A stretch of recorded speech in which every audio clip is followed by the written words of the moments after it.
Guys, it's Jerningam here. I thought I'd show this army video on YouTube. At first glance, there's nothing unusual about the Catterick suburb of Winnie Hill until you notice the excessive amounts of barbed wire and sandbags. This is the garrison's urban training area, and today young Gurkha riflemen are getting their introduction to urban warfare. Today I'm going to cover you explosive ordnance and booby traps, right? Throughout the course, they'll be learning all the basics of urban operations, covering areas like search drills, dealing with captured personnel, and explosive methods of entry. It's important they take everything in. It's indiscriminate objective. It does not care about your tab badge. If you are male, female, it doesn't care, right? Their experience, it doesn't care how many operations you have been, right? It doesn't care anything, right? Their age, it has potential to kill or injure anyone, right? The walls of the houses are lined with a wealth of useful information, the odd exemplary sledgehammer hanging on the wall, and the stairways and rooms are packed with sandbags and barbed wire. It's a very new environment for us to operate. Recently, we have been for exercises and sprint one to general areas, so this urban areas is totally new for us. It's really exciting to see how the building can be defended in such a very different way, and yeah, we're still learning. The most interesting part today has been seeing the buildings from inside and how everything is set up from defense to attack, how we manage all the things inside the buildings. Just across the street lies number 6. Inside, Peter is preparing for the next stage of the course, when the young Gurkhas will down pens and get hands-on. Each section is issued with a box of kit. The 4 tags, the 2 with the red on, go on the feet, which tell the system where they are in the building. The blue one, which goes in the trouser pocket, and the grey one, which goes in the top pocket. The last 2 tell the system whether they're standing, kneeling or prone. Weapon direction sensor. This fits to the rifle. It's an electronic compass. Tells the system which way the weapon is facing. North, east, south, west. It also counts how many rounds are being fired. One radio, which, if the individual has been shot, it will tell him whether he's been wounded or whether he's been killed. I'll demonstrate this on here.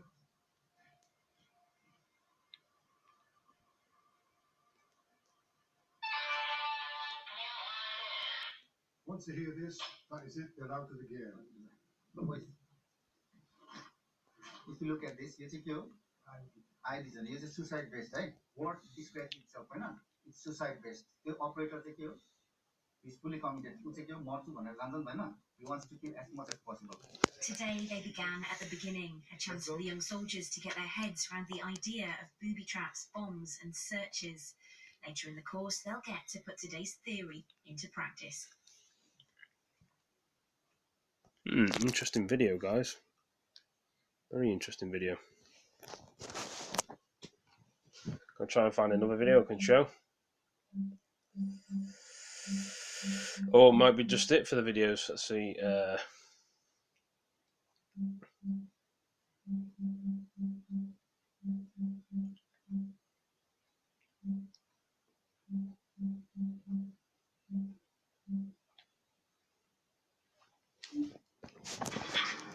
Connor.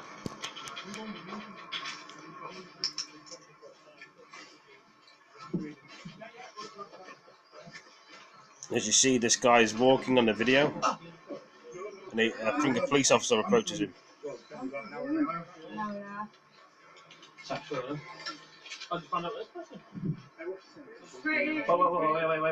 Wait. Sure you want to do that? You're not legally obliged to. You're not legally. So there's police approaching the guy. Yeah, you're trespassing, unfortunately. Yeah, but trespass is a civil. Sorry, can I speak on your behalf? Yeah, you can, yeah. Trespass is a civil matter unless we're asked to leave. The guy's saying trespass is a civil matter, isn't it? In them days, sir, we've had lots of burglaries here. I know, but unless If there's nothing to hide, then you can get on your way again. unless you're suspecting My of. concern is I'm trying to protect them. I understand that, but I'm just saying we're not legally obliged to. Yeah. And this is the same as here. So whether they abide or not, Remember, you trespass on office is private. Yeah, I understand that, but unless the owner has asked us to leave the premises, we haven't committed any offence. Just so you know, you're not legally obliged to give any details because no one's committed an offence. We're happy to leave, officers. Happy to leave, we're just photographers. Okay. Are we free to leave? Yeah. Thank you. Nice one. Cheers. Cheers. Interesting video, eh? There's loads of videos what I could be doing today, guys, and showing you all. You know, there's always a video to show on YouTube. But I don't know. I'm just thinking about a lot of things at the minute. Kind of annoyed with life. Well, I would say annoyed, but when people piss me off. And there's always, I don't know, my brain is just somewhere else. I'm annoyed with GTA 5 at the moment as well. Crashing all the bloody time. Would have been nice to do some more missions on the game, but then, you know.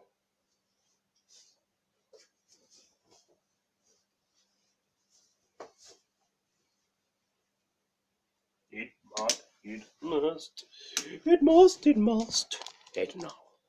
It's not to be.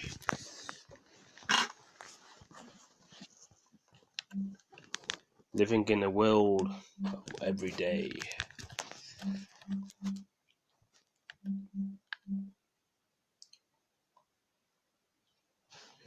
But this is Boris Johnson.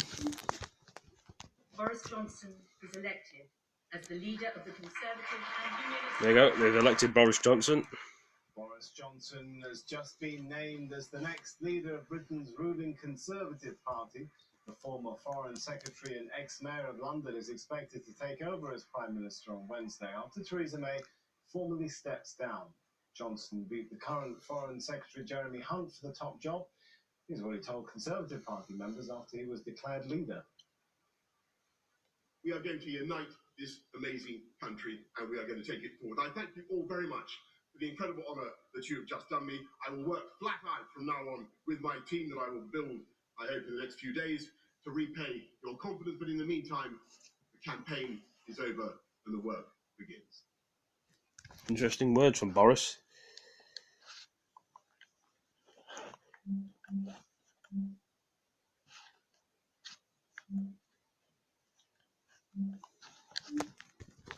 Nice to see you. Nice to see you. Boris Johnson and Brussels have history together, and it doesn't point to a happy conclusion. As a young reporter based in the city, Johnson specialised in sometimes fabricated front-page stories belittling European bureaucracy. His editor at the time describes Johnson's willingness to tell any audience whatever he thinks most likely to please, heedless of the inevitability of its contradiction an hour later.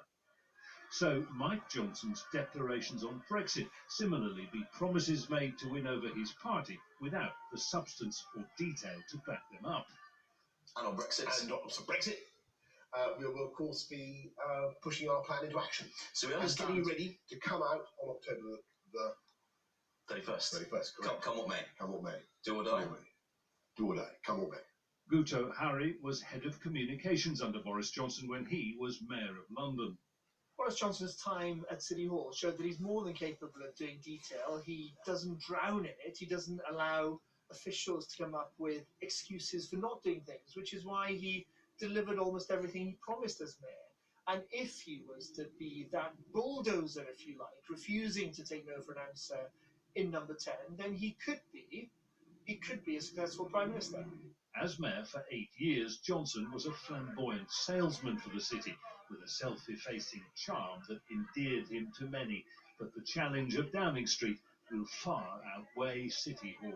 On both sides, people are not altogether convinced that he is as sincere about this as he has been in other things. But we're about to find out. And frankly, the way he's now been selected with the Conservative Party, he's got very little room for manoeuvre. So however this journey started, he is now the leader of the Brexit Party in all but name, and that's what he has to deliver, or it'll all be over very, very quickly.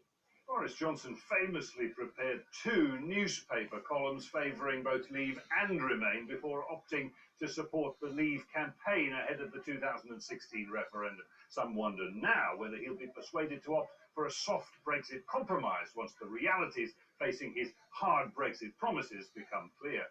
I think he faces a huge challenge. I mean, any path he takes faces huge constraints in terms of both what the EU will agree to and what Parliament will agree to. And he might say that he's going to leave the EU on the 31st of October, do or die.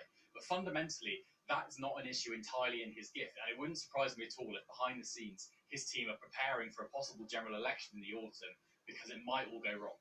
Supporters compared Johnson to Winston Churchill, a crisis leader.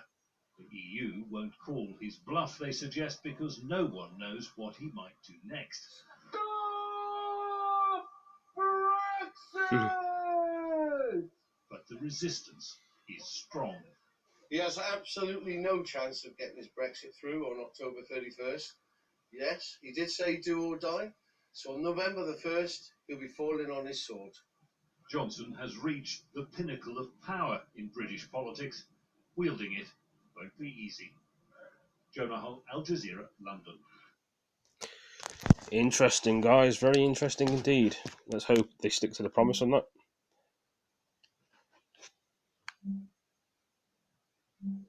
We've got Donald Trump as well. We're back with breaking news in our world lead. President Trump this afternoon saying he is prepared for the worst case scenario with Iran and claiming the United States is, quote, geared up. We are ready for the absolute worst, is what he said. We are ready for the absolute worst, and we're ready for sense, too. Ready for sense, too. As CNN's Barbara Starr is reporting from the Pentagon, the president is also now casting doubt on reaching any kind of possible compromise. Iranian state TV announcing it has captured 17 Iranian citizens accused of acting as CIA spies, even releasing photos of what they say are covert CIA officers who recruited the accused. CNN is blurring their identities. The CIA not commenting, but President Trump pushing back hard. I read a report today about CIA. That's totally a false story. That's another lie. It's a religious country or religious leaders, but they lie a lot. And as tensions keep escalating with Iran, the commander-in-chief sounded downbeat about the prospects for diplomacy. Frankly, it's getting harder for me to want to make a deal with Iran. Let's see what happens with Iran. Iran is in an all-out information war involving America's closest ally, the UK. Releasing this seemingly staged video of the crew of the British flag tanker Stena Impero, which was seized by Iran Friday. The crew appearing nervous and forced to take part in the filming. Iran also releasing this dramatic video showing Iranian commandos roping down onto the deck of the tanker when it was seized. In London, the British Foreign Secretary announcing to Parliament the military is responding. It is with a heavy heart that we are announcing this increased international presence in the Gulf. Several U.S. cargo vessels are expected to transit through the Strait of Hormuz in the coming days. The Pentagon is now considering flying fighter jets overhead to make sure those American ships stay safe. And the president, who says he doesn't want war, still making a threat. We are ready for the absolute worst, and we're ready for sense, too. But we are very geared up. And a real test of just how far the Iranians may be willing to go is what happens if the U.S. in the coming days decides to put the aircraft carrier Abraham Lincoln through the Strait of Hormuz and on into the Persian Gulf. Brianna? All right, Barbara Starr at the Pentagon, thank you. And joining me now to discuss this is former Defense Secretary under President Obama, Leon Panetta. He's also a former director of the CIA. Mr. Secretary, thank you so much for being with us. And will you just tell us, what is the absolute worst case scenario with Iran, and is America actually ready to deal with it? We're involved in a very dangerous game right now, and both sides are poking at each other, waiting to see whether the other side blinks. And the reality is neither side is going to blink. We're not going to get Iran to suddenly change their ways, and the United States isn't going to lift sanctions or suddenly become a partner in the nuclear agreement again. So they're both poking at each other. And the problem is that the more these tensions increase, the greater the danger that some kind of miscalculation is going to take place. There's a lot of pressure as a result of, I'm sure, a high level of alert that is taking place in the Persian Gulf. And the higher that alert, the more the chances are that some kind of miscalculation will lead to some kind of military confrontation. I think that's a reality. You have said the best way to handle the tensions with Iran is for leaders of both countries to sit down at a table together. Let's listen to what President Trump said about his approach today. I'm just going to sit back and wait. Let's see what happens. But I will say they are doing very poorly as a country, and we'll see what happens. Do you think that is the approach he's actually taking, and what do you think will happen if this is the approach that he's married to?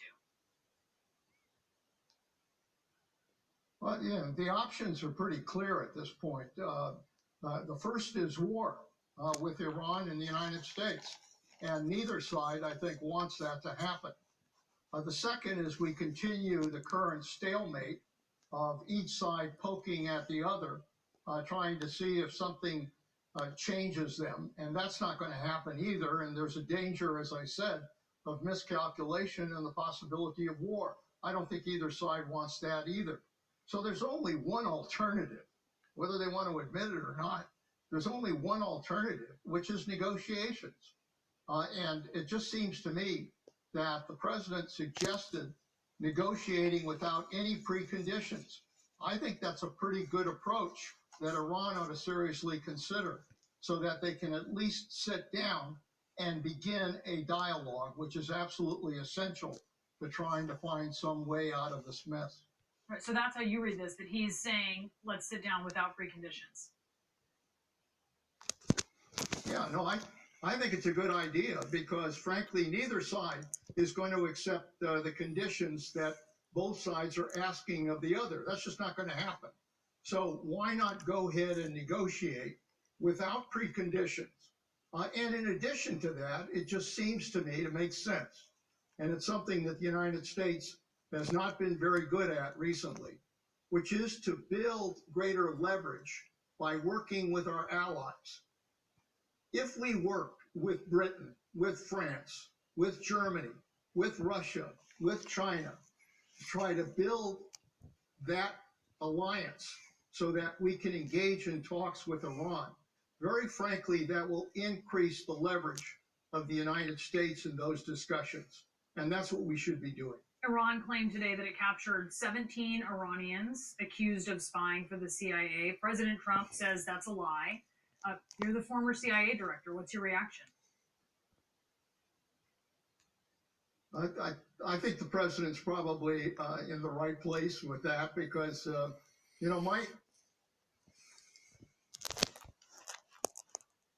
my sense is these countries, if they're going after spies, they don't usually announce to the world the fact that they've gone after spies. To do it this way is basically part of the show that Iran is involved in. And so they've obviously picked up a group of people. I suspect many of them have no relationship to spying, whatever. But they're going to announce that as a way to indicate that the U.S. is spying on them. I'm sure we are. But at the same time, I think what they have done today is basically just try to show the world that somehow they're aware of these intelligence operations. I don't think there is any reality to what they announced today. And I think the president's correct that right now, what they've done does not really represent what's really happening on the ground. Secretary Panetta, thank you so much for being on the lead. Good to be with you. Interesting. So many things are going on in the world.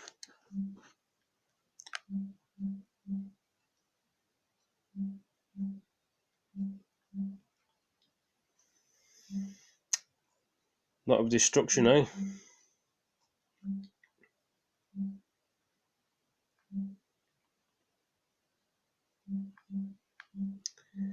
I should think I'll leave it at this video for now, guys, and do another one later. Thank you for joining me in this one. Please like, comment, subscribe, and share these videos with your friends, like I always say. Thank you for joining me. Peace out. And I'll see you in the next one, guys. Peace.